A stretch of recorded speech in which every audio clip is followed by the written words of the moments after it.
Praise the Lord. Hallelujah. கர்த்தரை ஆராதிப்போம், அவரை தொழுது கொள்வோம். இந்த காலவெளியிலே இந்த மகிமையான தேவனை நாம் ஆராதிப்போம், மகிமை செலுத்துவோம். மகிமை மாட்சிமை நிறைந்தவர். எல்லாரும் சேர்ந்து மகிமை உமக்கன்றோ, மாட்சிமை உமக்கன்றோ, நீர் அதுக்கு சொந்தக்காரர் அப்பா என்று சொல்லி ஆராதிப்போம். மகிமை உமக்கன்றோ, மாட்சிமை உமக்கன்றோ,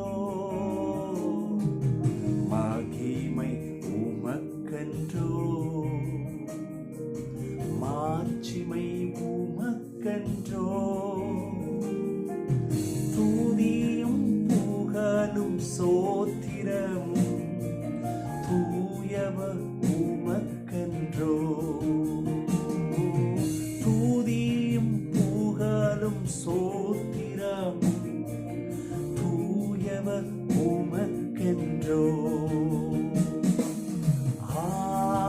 ஆராதனை, எல்லாரும் இருதயத்தை உயர்த்தி ஆராதனை,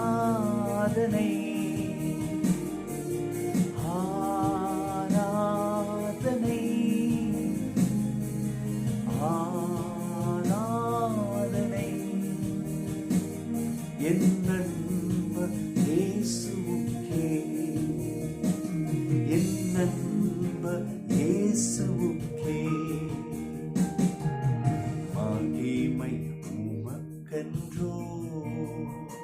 இயேசுவே, உமக்கு மகிமை செலுத்துகிறோம் அப்பா, உமக்கு மகிமை செலுத்துகிறோம் அப்பா. நீ துதிக்கு பாத்திரர், மகிமைக்கு பாத்திரர். நன்றி இருதயத்தோடு கூட துதிக்கிறோம்.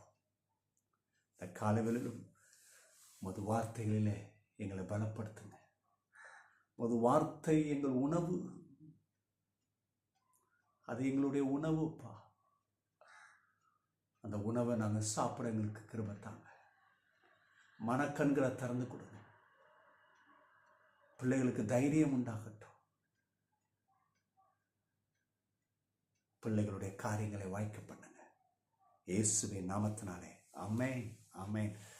தேவ பிள்ளைகளை, கர்த்தரை நம்புறீங்களா? இன்னைக்கும் கர்த்தர் நாமத்தில் பெரிய காரியங்களை செய்கிறார்.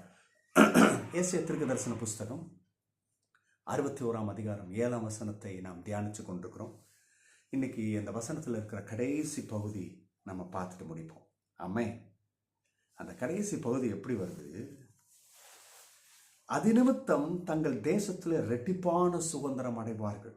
அல்லேலூயா. இந்த வசனத்தில் முன்னாடியே வெட்கத்துக்கு பதிலாக இரட்டத்தான நன்மை வரும்னு சொல்லிட்டாரு, பலன் வரும்னு. திரும்பி சொல்றாரு, எது நிமித்தம்? அது நிமித்தம் போது எது நிமித்தம்னு பார்க்கணும். இதுக்கு முந்தின வார்த்தை என்ன வருது? லட்சைக்கு பதிலாக, அதாவது நம்மளை டிஸ்கிரேஸ் பண்ணாங்க பார்த்தீங்களா, சந்தோஷம் அடைவாங்கன்னு சொல்லிட்டு இப்போ அந்த சந்தோஷத்தை எக்ஸ்பிளனேஷன் பண்றாரு, அதை விவரிக்கிறாரு. இது நிமித்தம் தேசத்திலே இரட்டிப்பான சுதந்திரம் அடைவீர்கள். தேசத்திலே, அப்போ ஏதோ கொஞ்சம் ஸ்பெசிஃபிக்காக சொல்லுது, கவனிக்கணும்.